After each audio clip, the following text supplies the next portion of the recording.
5 very poor goals conceded. I asked you off records.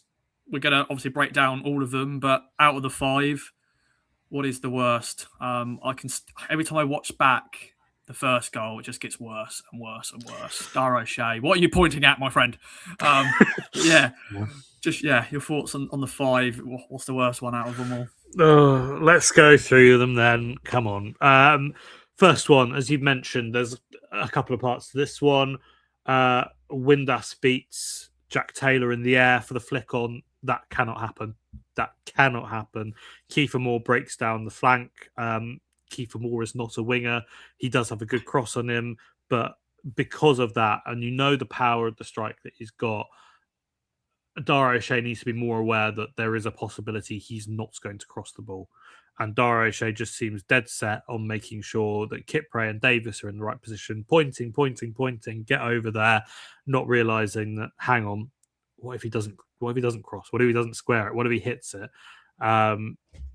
Huge power behind the shot, hell of a finish. Near post, should Walton do better?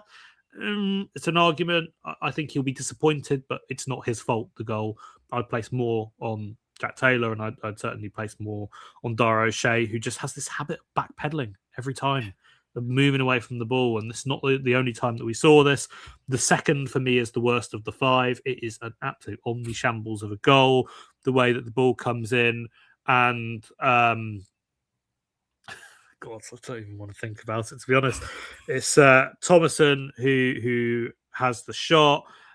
O'Shea just needs to clear it first time, tries to take a touch, then slips over, just falls. Then comes back out to Kiefer Moore, who crosses well.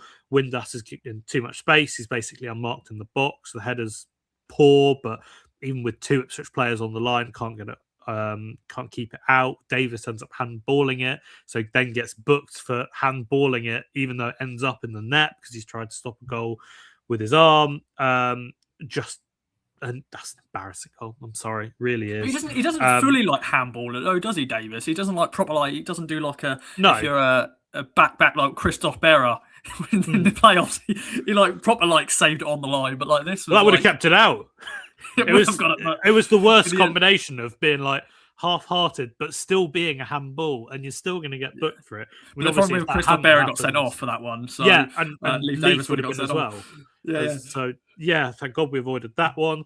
The third one is unfortunate. I don't feel like I can bring too many individuals into this one. O'Shea, to his credit, makes the block. It's frustrating the way it bounces out.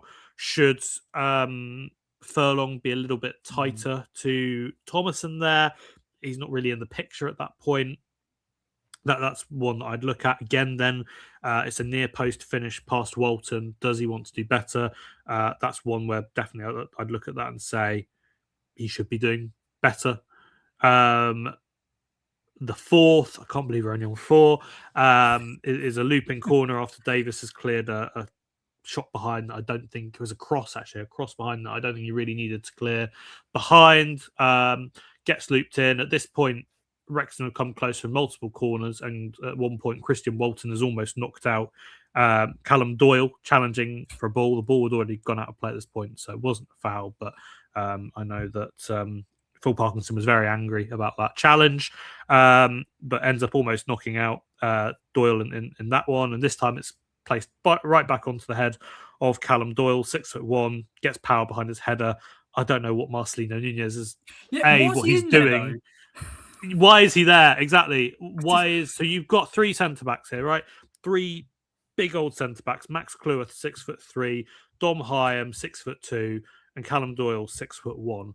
Why are you placing Marcelino Nunez, who is 5'8", on someone who's 3 inches taller than him? And ultimately, we don't sit here knowing Marcelino Nunez for his aerial prowess, or even his kind of defensive marking. He was nowhere near it, and it's probably one of the easiest headers that Doyle gets. The power he gets behind it means that Walton can only kind of push it into the back of the net.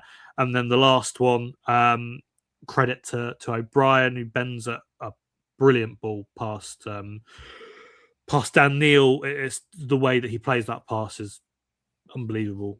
Weights it perfectly, but just slices Ipswich open. I think again, it's O'Shea who gives the ball away in the build up to that one. I haven't seen the full bit of that, but I know Stu wrote about it in his verdict. I mean, there's at least 3, maybe 4 goals here that O'Shea should be doing better for.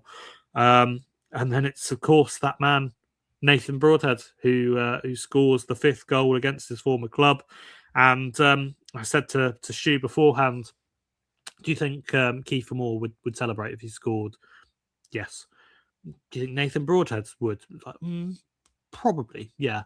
And when I said that to him, I didn't think there would be a chance that both of them would score against Ipswich in the same game. Deary me. Just as we're trying to move on from this whole narrative of like the heroes of yesteryear compared to falling in love with this group now. And we've done so well with that, with Morsey and Burgess scoring 2 own goals and the Wolfenden situation.